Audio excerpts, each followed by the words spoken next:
है आपका news think में। मैं हूं रंजिता पठारे।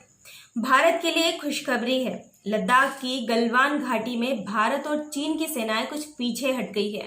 पिछले काफी दिनों से यहां तनातनी चल रही थी। चीनी सेना 2 किलोमीटर और भारतीय सेना अपनी जगह से 1 किलोमीटर पीछे हट गई है। यहाँ फिंगर 4 इलाके में कई हफ्तों से दोनों देशों की सेना एक दूसरे के सामने डटी हुई थी। भारत और चीनी सेनाओं के बीच कुछ दिनों से तनाव बना हुआ है।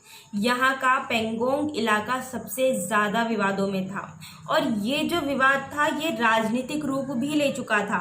इस विवाद में भारत और चीन के बीच जो चल रहे विवाद में अमेरिकी राष्ट्रपति डोनाल्ड ट्रंप ने भी घुसने की कोशिश की थी, लेकिन दोनों देशों से उन्हें मना कर दिया गया। उन्होंने कहा था कि हम दोनों देशों के बीच मध्यस्थता करवा सकते हैं, यानी कि हम सुलह करवा सकते हैं, सुलह करवाने के लिए तैयार है।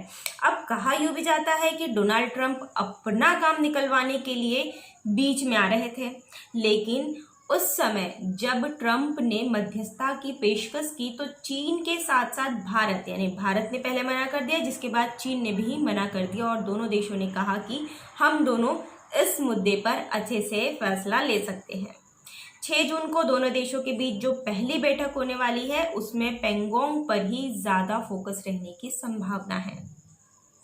चीनी सेना फिंगर 4 इलाके के कई हफ्तों से वहां पर डटी हुई है, जो भारत के नियंत्रण में है और कुछ समय से आगे बढ़ती जा रही थी, जिसके बाद भारतीय सेना भी वहां पहुंच गई और उनको कांटे की टक्कर दे रही है। दोनों तरफ से बातचीत अब जारी हो चुकी है, लेकिन अब तक गतिरोध कम नहीं हो पाया, ना ही खत्म हो पाया है।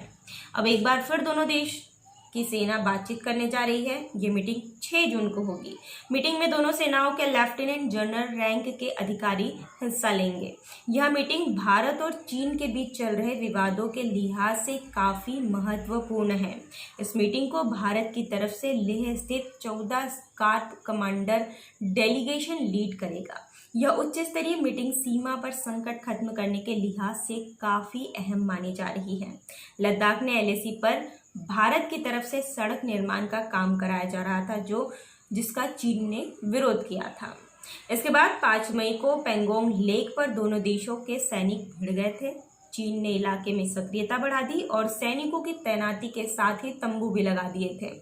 एलएसी पर चीन की इस हरकत का भारतीय सेना माकूल जवाब दिया और वो वहीं डट गए, लेकिन अब ये मामला सुलझता हुआ दिखाई दे रहा है। ऐसा कहा जा रहा है कि दोनों देश जल्द ही इस मामले को रफा दफा करेंगे, क्योंकि अब ये जो देश है, ये जो मुद्दा है, ये दोनों देशों का जो मुद्दा था, ये अंतर्राष्ट्रीय स्तर पर ज्यादा बढ़ता जा रहा है, सुर्खियां बटोरता जा रहा है। इसीलिए दोनों देशों की सेनाओं ने और दोनों देशों के राजनेताओं ने ये फैसला किया है कि जल्द ही इस पर बातचीत करके कोई ना कोई फैसला लिया जाए। इस रिपोर्ट में इतना ही था। ऐसे वीडियोस की जानकारी के लिए बने रहिए न्यूज़ थिंक के साथ। Thank you.